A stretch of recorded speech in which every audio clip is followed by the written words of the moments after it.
जय हिंद दोस्तों, आपका स्वागत है आपका अपना चैनल एसएसजी के स्टडी में। आज मैं आपके लेकर आया हूं सामान्य विज्ञान के प्रश्न जो RRB group D, RRB NTPC and assistant loco pilot जो CB2 के एग्जाम होना है उसके लिए बेहद ही महत्वपूर्ण रहेगा। यह जो आरआरबी ग्रुप डी और आरआरबी एनटीपीसी और असिस्टेंट लोको पायलट का जो CB2 का एग्जाम होना है उस आधार पे इसको तैयार किया है। इस सेट में आपको 25 प्रश्न देखने के ऑब्जेक्टिव टाइप के मिलेंगे। तो शुरू करते हैं। आज का प्रश्न रहेगा, पहला प्रश्न है कि प्रकाश तरंग किस प्रकार की तरंग है। तो आपको बता दें कि प्रकाश जो तरंग है वह किस प्रकार की तरंग है। तो बता दें अनुप्रस्थ तरंग होता है। क्या होता है? प्रकाश तरंग जो है कैसा तरंग है? अनुप्रस्थ तरंग है। इसलिए राइट आंसर क्या हो जाएगा? ऑप्शन नंबर ये इसका राइट आंसर हो जाएगा, अनुप्रस्थ तरंग।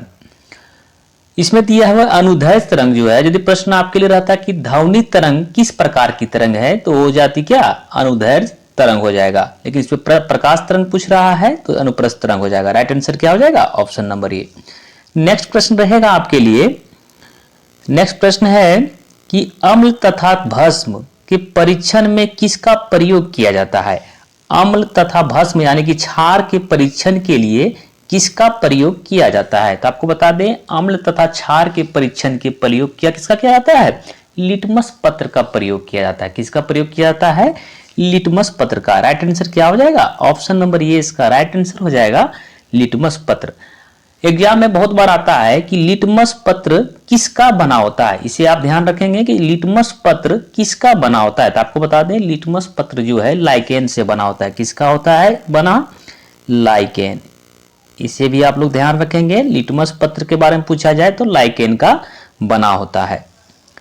तीसरा नंबर जो प्रश्न है, तीसरा नंबर प्रश्न दिया हुआ है कि शरीर की सबसे बड़ी ग्रंथि कौन सी है। तो शरीर की जो है सबसे बड़ी ग्रंथि पूछ रहा है तो हो जाएगा क्या? शरीर की जो सबसे बड़ी ग्रंथि है वह यकृत ग्रंथि है। इसलिए राइट आंसर क्या हो जाएगा?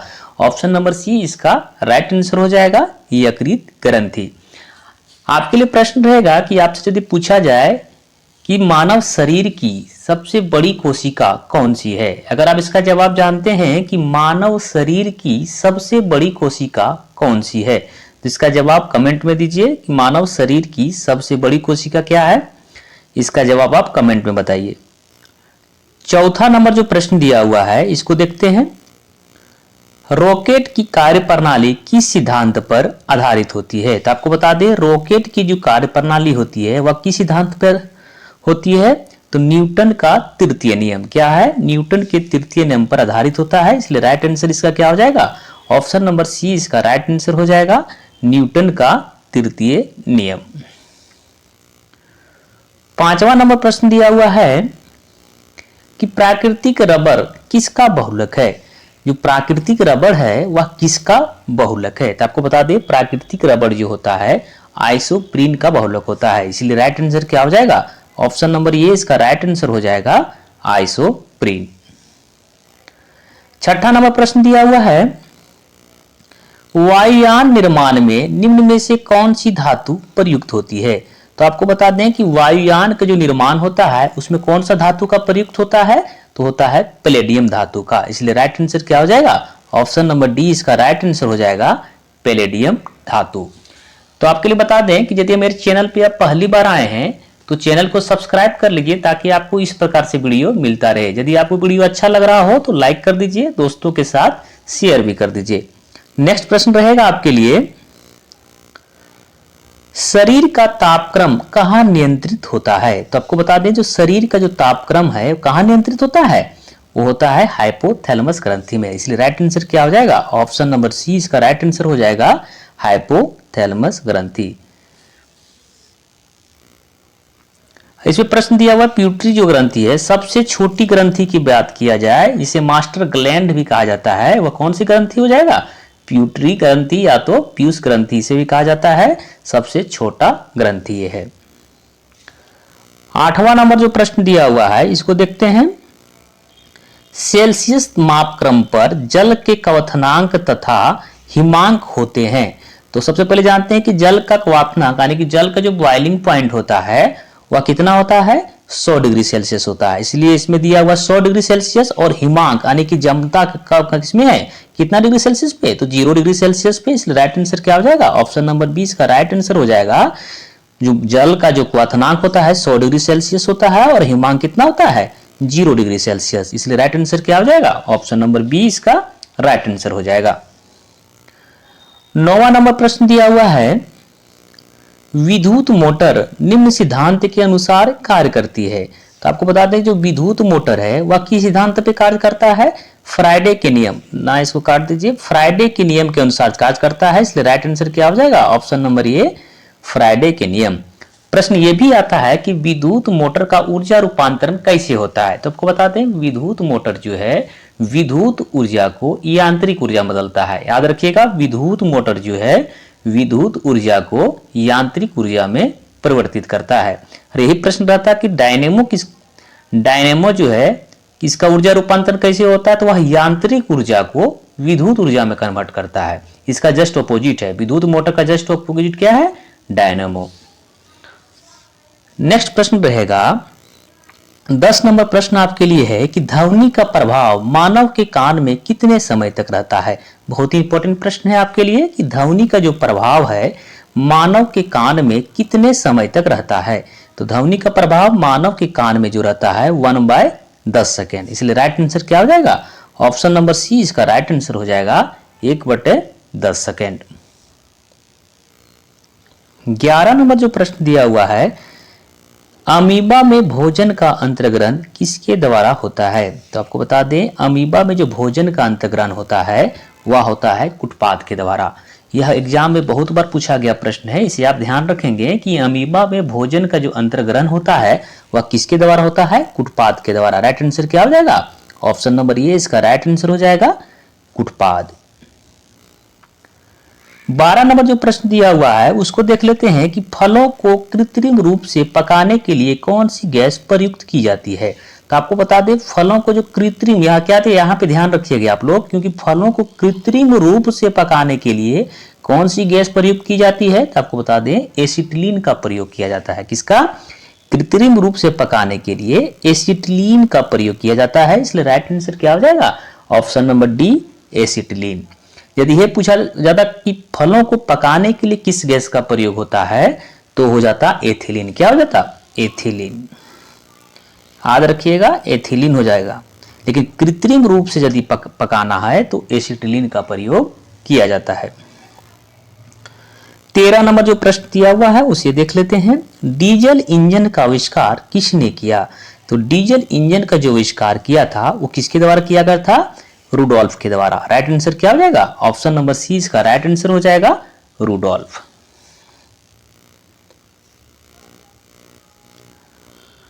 14 नंबर प्रश्न दिया हुआ है, इस प्रकाश का वेग कितना है। याद कर लीजिएगा निर्वात में प्रकाश का वेग कितना होता है, 3 × 10⁸ मीटर पर सेकेंड। राइट आंसर क्या हो जाएगा, ऑप्शन नंबर बी इसका राइट आंसर हो जाएगा 3 × 10⁸ मीटर पर सेकेंड। आसान सा प्रश्न था ये। 15 नंबर प्रश्न देख लेते हैं, निम्न में से कौन सा एंजाइम लार में पाया जाता है। तो आपको बता दें निम्न में से कौन सा एंजाइम जो है वह लार में पाया जाता है। इसका जवाब आप देने का प्रयास करें कि लार में कौन सा एंजाइम पाया जाता है। अब इसका जवाब देने का प्रयास करें, आपका ऑप्शन रहेगा ए पेप्सिन, बी ट्रिप्सिन, सी टाइलिन, डी दिया हुआ है कैमोट्रिप्सिन। तो बता दें लार में जो पाया जाता है वह टाइलिन पाया जाता है। जिसने भी इसका आंसर सी किए होंगे उसका आंसर क्या हो जाएगा, सही होगा। राइट आंसर क्या हो जाएगा इसका, लार में पाया जाने वाला एंजाइम टाइलिन। 16 नंबर जो प्रश्न दिया हुआ है उसे देख लेते हैं, वाहन पीछे से आने वाली वस्तुओं को देखने, पीछे से आने वाली वस्तुओं को देखने के लिए किसका प्रयोग करते हैं। तो वाहन के पीछे से आने वाली वस्तु को देखने के लिए किस लेंस का प्रयोग किया जाता है। तो क्या हो जाएगा, इसका आंसर हो जाएगा आपका ऑप्शन देख लेते हैं, ये उत्तल लेंस, बी अवतल लेंस, सी उत्तल दर्पण, डी अवतल दर्पण। लेंस का तो प्रयोग नहीं किया जाता है, दर्पण का प्रयोग किया जाता था। किस दर्पण का, उत्तल दर्पण का। राइट आंसर क्या हो जाएगा, ऑप्शन नंबर सी इसका राइट आंसर हो जाएगा उत्तल दर्पण। और लेंस का जो प्रयोग किया जाता है दूरदृष्टि दोष को दूर करने के लिए उत्तल लेंस का प्रयोग किया जाता है और निकट दृष्टि दोष को दूर करने के लिए अवतल लेंस का प्रयोग किया जाता है। 17 नंबर जो प्रश्न दिया हुआ है उसे देख लेते हैं कि स्टेनलेस स्टील एक मिश्र धातु है जबकि वायु है। तो बता दें स्टेनलेस स्टील क्या है, मिश्र धातु है। वायु क्या है, वायु एक मिश्रण है, इसलिए राइट आंसर क्या हो जाएगा ऑप्शन नंबर डी मिश्रण। वायु क्या है, एक प्रकार का मिश्रण है। यदि पूछा जाए आपके लिए कि स्टेनलेस स्टील जो है किन किन धातुओं का मिश्रण है तो वह स्टेनलेस स्टील में पाया जाता है। याद रखिएगा स्टेनलेस स्टील में होता है लोहा, निकेल होता है, क्रोमियम होता है और क्या होता है कार्बन। याद रखिएगा ये चार चीज होता है इसमें। कार्बन क्या कौन कौन किसका स्टेनलेस स्टील जो है किसका धातु मिश्रण होता है, लोहा, nickel, chromium plus carbon. 18 number जो प्रश्न दिया हुआ है उसे आप देख लेते हैं कि व्यापारिक वैसलीन किससे निकाला जाता है, किससे निकाला जाता है। इसे याद रखिएगा के जगह से कर लीजिए इसको। व्यापारिक वैसलीन जो है किससे निकाला जाता है, तो आपको बता दें व्यापारिक वैसलीन जो है पेट्रोलियम से निकाला जाता है। राइट आंसर क्या हो जाएगा ऑप्शन नंबर डी इसका राइट आंसर हो जाएगा। व्यापारिक वैसलीन जो है पेट्रोलियम से निकाला जाता है। 19 नंबर जो प्रश्न दिया हुआ है उसे देख लेते हैं कि एक स्वस्थ मनुष्य का रक्तचाप कितना होता है। एक जो स्वस्थ मनुष्य का जो रक्तचाप होता है वह 120/80 mm पारा होता है। कितना होता है 120/80 mm पारा।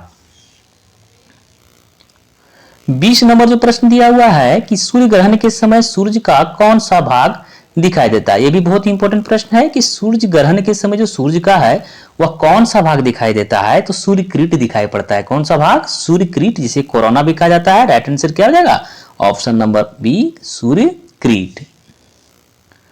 21 नंबर जो प्रश्न दिया हुआ है उसे देख लेते हैं ताप के सेल्सियस पैमाने पर परम शून्य ताप का मान कितना होता है। तो सेल्सियस पैमाने पर जो है परम शून्य ताप, ये बहुत इंपॉर्टेंट प्रश्न है। परम शून्य ताप का मान कितना होता है -273 डिग्री सेल्सियस होता है। राइट आंसर क्या हो जाएगा ऑप्शन नंबर डी इसका राइट आंसर हो जाएगा -273 डिग्री सेल्सियस। 22 नंबर प्रश्न दिया हुआ है इसे देख लेते हैं प्रकाशीय फाइबर किस सिद्धांत पर कार्य करता है। तो आपको बता दें प्रकाशीय जो फाइबर है वह किस सिद्धांत पर कार्य करता है, पूर्ण आंतरिक परावर्तन के सिद्धांत पर। राइट आंसर क्या हो जाएगा ऑप्शन नंबर सी इसका राइट आंसर हो जाएगा पूर्ण आंतरिक परावर्तन।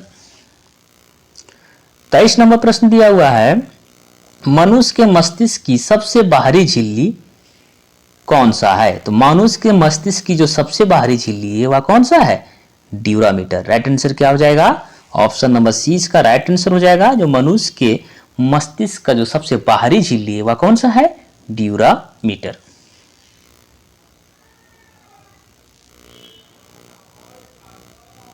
चौबीस नंबर प्रश्न है अल्फ्रेड नोबेल ने किसका आविष्कार किया था। जो इसमें निम्न में से किसका आविष्कार किया था इसे देख लीजिए। अल्फ्रेड नोबेल, ए दिया हुआ है ग्रामोफोन, बी माइक्रोफोन, सी टाइपराइटर, डी डायनामाइट। तो अल्फ्रेड नोबेल ने किसका आविष्कार किया था, डायनामाइट का आविष्कार किया था। इसलिए राइट आंसर क्या हो जाएगा ऑप्शन नंबर डी इसका राइट आंसर हो जाएगा डायनामाइट। और सेट का अंतिम प्रश्न रहेगा जो जनरल साइंस का जो 25 नंबर प्रश्न रहेगा अग्निशमन में कौन सी गैस प्रयुक्त होती है। तो अग्निशमन में कौन सी गैस प्रयुक्त होती है, तो आपको बता दें जो अग्निशमन में जो प्रयुक्त किया जाता है गैस वो कार्बन डाइऑक्साइड होता है। क्या होता है, कार्बन डाइऑक्साइड होता है। राइट आंसर क्या हो जाएगा ऑप्शन नंबर डी इसका राइट आंसर हो जाएगा कार्बन डाइऑक्साइड। वीडियो कैसा लगा कमेंट में बताइए। यदि वीडियो आपको अच्छा लगा हो तो लाइक कर दीजिए, दोस्तों के साथ शेयर भी कर दीजिए तथा मेरे चैनल पे पहली बार आए हैं तो चैनल को सब्सक्राइब भी कर लीजिए। आपको बता दें कि आरआरबी जो group D NTPC RRB assistant loco pilot का जो CB22 का एग्जाम होना है उसमें साइंस का बहुत ही महत्वपूर्ण रोल रहेगा। यदि आप इसका तैयारी कर रहे हैं तो मेरे चैनल पे आप बने रहें, आपको इस प्रकार से वीडियो मिलता रहेगा। चलिए मिलते हैं आपको नेक्स्ट वीडियो के साथ, तब तक के लिए धन्यवाद।